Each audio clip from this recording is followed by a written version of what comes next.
Brain roots IAS में आपका स्वागत है। आज हम पढ़ेंगे stories and task, clay and metal, India's material heritage.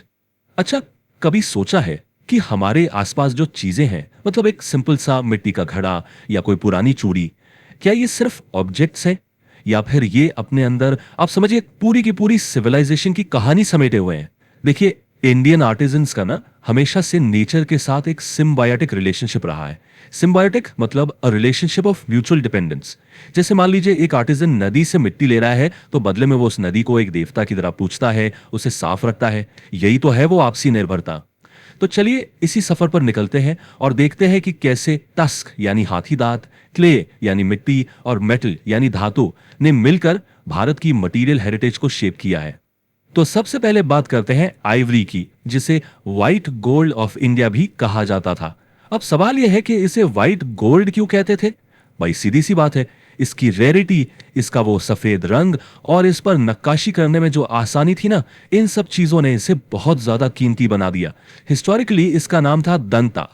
ये शब्द सीधे एलिफेंट के टस्क यानी दांत से ही आया है। और ये कोई मामूली क्राफ्ट नहीं था, बल्कि एक बहुत ही लग्जरियस आर्ट फॉर्म था जिसका इतिहास बहुत गहरा है और जिसका ट्रेड वो भी इंटरनेशनल था। जरा इस टाइमलाइन पर नजर डालिए, ये आइवरी की प्रेस्टीज को बताती है। इसका सफर ये शुरू होता है हड़प्पन पीरियड से। सोचिए, उस वक्त आइवरी के डाइस, कोम्स, ऑर्नामेंट्स ये सिर्फ लोकल इस्तेमाल के लिए नहीं थे। इनका मिलना ही ये दिखाता है कि हड़प्पन सिविलाइजेशन में इतना सरप्लस था कि लोग लग्जरी गुड्स पर खर्च कर रहे थे और उनके पास हाईली स्किल्ड आर्टिजन्स भी थे। ये चीजें पर्शिया और मेसोपोटामिया तक ट्रेड होती थीं, जो उनके एस्टैब्लिश्ड सी ट्रेड रूट्स का पक्का सबूत है। फिर हम आगे आते हैं 2nd सेंचुरी बीसीई पर। सांची स्तूपा पर एक इंस्क्रिप्शन मिलता है और वो क्या कहता है? वो एक गिल्ड ऑफ आइवरी वर्कर्स का जिक्र करता है, यानी दंतकारास की श्रेणी। मतलब इन कारीगरों का एक पूरा संगठन था जो उनकी इकोनॉमिक पावर और सोशल स्टेटस को दिखाता है। और फिर और आगे बढ़े तो 2nd सेंचुरी सीई में टैक्सिला से एक बहुत ही नाजुक डेलिकेट सा आइवरी कोम मिलता है जो उस दौर के सोफिस्टिकेटेड एस्थेटिक स्टैंडर्ड्स को दिखाता है। अब इस स्लाइड में जो बात है ना, वो बहुत इंटरेस्टिंग है। सांची स्तूपा का ये इंस्क्रिप्शन हमें एक बहुत बड़ी एनालिटिकल इंसाइट देता है। ये बताता है कि विदिशा के आइवरी वर्कर्स के गिल्ड को स्तूपा के पत्थर के गेटवेज उन्हें काफ करने के लिए कमीशन किया गया था।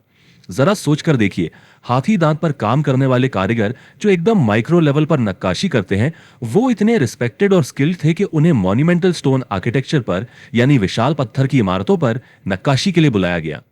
ये क्लासिक एग्जाम्पल है ट्रांसफर ऑफ स्किल का, एक मीडियम से दूसरे मीडियम में।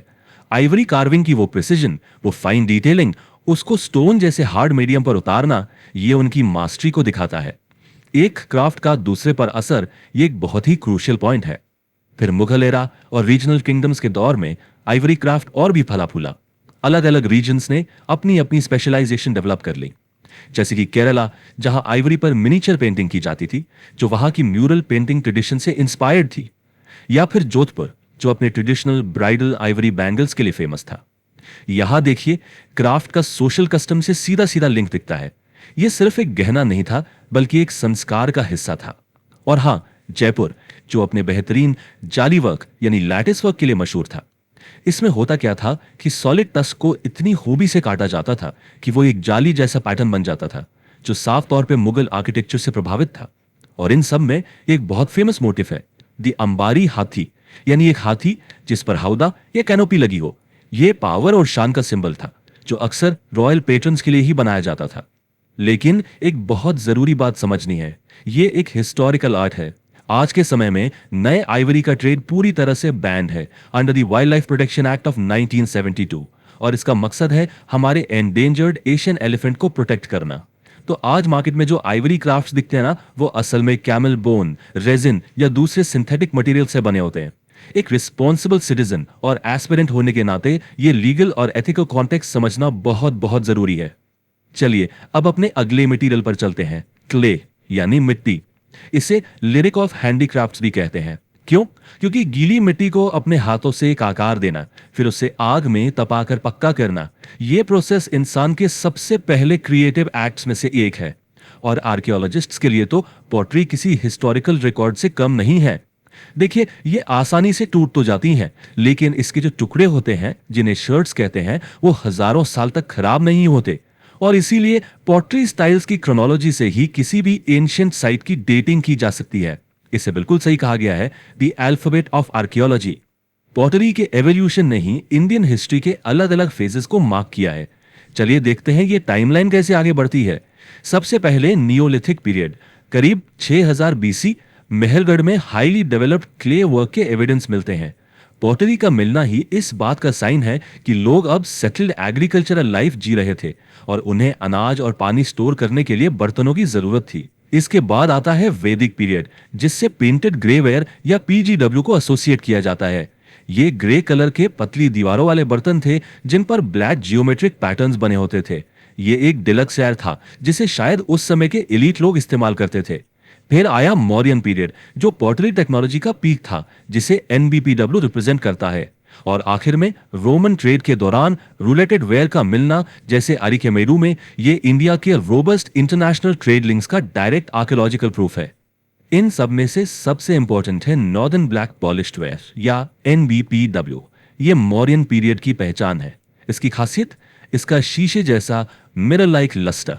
और ध्यान दीजिए, ये कोई पेंट या ग्लेज नहीं है, ये एक हाईली स्पेशलाइज्ड फायरिंग टेक्निक का नतीजा था, जिसे बहुत हाई टेम्परेचर पर एक रिड्यूसिंग एटमॉस्फेयर में किया जाता था। यो समय की पायरो टेक्नोलॉजी का पीक था, आप समझिए। एनबीपीडब्ल्यू एक लग्जरी आइटम था, एक स्टेटस सिंबल, और इसका पूरे मॉडर्न एम्पायर में अफगानिस्तान से लेकर बंगाल तक मिलना एक हाईली ऑर्गेनाइज स्टेट सिस्टम और ट्रेड नेटवर्क की तरफ इशारा करता है। अब मिट्टी से ही जुड़ी एक और कला की बात करते हैं, टेराकोटा। इसका लिटरली मतलब है बेक्ड अर्थ, यानी पकी हुई मिट्टी। इसे द पुअर मैन्स स्कल्पचर भी कहा जाता था। क्यों? क्योंकि इसका रॉ मटेरियल यानी मिट्टी हर जगह फ्री में अवेलेबल थी, और इसे बनाने की टेक्निक भी स्टोन कार्विंग या मेटल कास्टिंग के मुकाबले काफी सिंपल थी। तो एक तरह से इसने आर्ट को डेमोक्रेटाइज कर दिया। अब आम आदमी भी देवी देवताओं की मूर्तियां, खिलौने और घर सजाने की चीजें खरीद सकता था। और इसकी लेगेसी कितनी रिच है, ये इन एग्जाम्पल से समझ आता है। वेस्ट बंगाल का बैंकोरा हॉर्स, ये तो इंडियन फोक आर्ट का एक आइकॉनिक सिंबल बन चुका है, जिसका इस्तेमाल आज भी मन्नत मांगने के लिए होता है। इससे भी एक कदम आगे बिष्णुपुर में तो पूरे के पूरे मंदिर टेराकोटा टाइल्स से ढके हुए हैं। सोचिए, वहां बंगाल के एलुवियल डेल्टा में अच्छी क्वालिटी का पत्थर मिलता ही नहीं था, तो वहां के मल्ला राजाओं ने मिट्टी को ही अपना पत्थर बना लिया। ये एक बेहतरीन एग्जाम्पल है कि कैसे आर्टिजन्स लोकल ज्योग्राफी और मटेरियल की लिमिटेशंस का क्रिएटिव सोल्यूशन निकालते हैं। इसके अलावा पाला पीरियड के दौरान बुद्धिस्ट विहारास जैसे कि पाहापुर और विक्रमशिला, उनकी दीवारों को भी टेराकोटा प्लैक से डेकोरेट किया जाता था, जिन पर जातका टेल्स के सीन्स बने होते थे।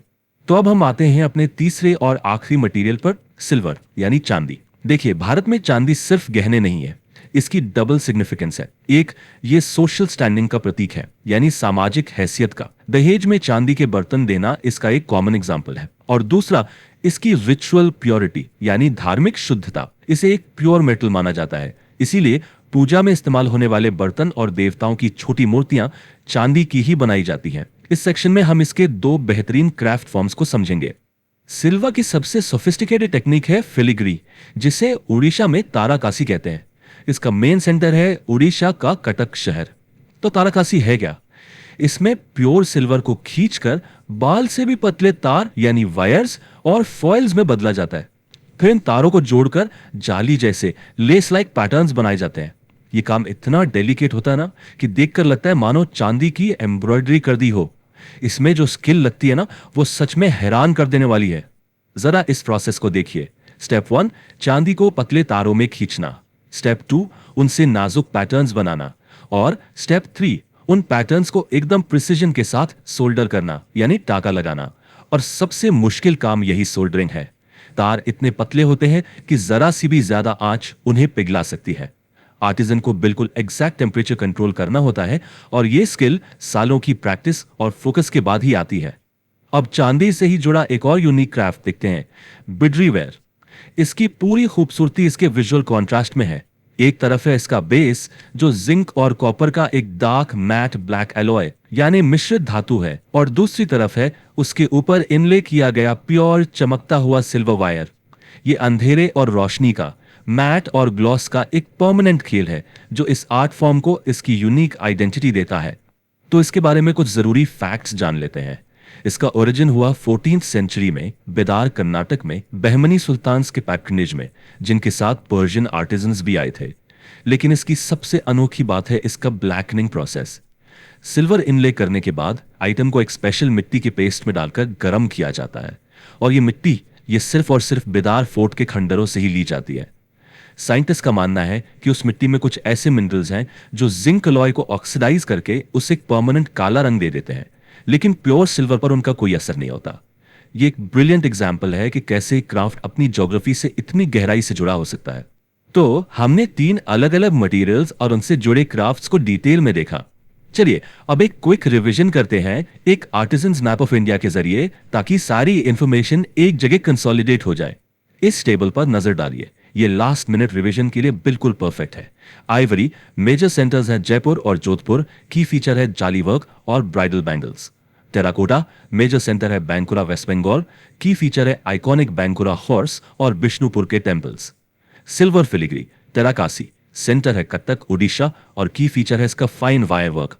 बिद्रीवेयर सेंटर है बीदार कर्नाटका, और की फीचर है silver inlay on a black and metal base, जिसके लिए वहां की स्पेशल मिट्टी इस्तेमाल होती है। इसके अलावा 2 और पॉटरी ट्रेडिशंस भी हैं। ब्लू पॉटरी जयपुर राजस्थान की स्पेशलिटी जो बिना मिट्टी के क्वार्ट्ज पाउडर से बनती है, और ब्लैक पॉटरी निजामाबाद यूपी जो अपने डार्क शीन के लिए फेमस है। ये मैप सभी मेजर क्राफ्ट्स और उनके सेंटर्स को याद रखने में मदद करेगा। तो हमने देखा कि कैसे मिट्टी और हड्डी जैसे बेसिक एलिमेंट से लेकर कीमती धातुओं तक इंडियन आर्टिजन्स ने ऐसे मास्टरपीसेस बनाए हैं जो हजारों सालों से जिंदा हैं। मौर्यन पीरियड की NBPBW पॉटरी की एडवांस टेक्नोलॉजी से लेकर आज के ओडिशा के सिल्वर फिलिग्री के डेलिकेट काम तक, ये सारे क्राफ्ट्स इंडियन सिविलाइजेशन की कंटिन्यूटी का, यानी उसकी निरंतरता का सबूत हैं। ये सिर्फ चीजें नहीं है, ये हमारी हिस्ट्री के लिविंग डॉक्यूमेंट्स हैं।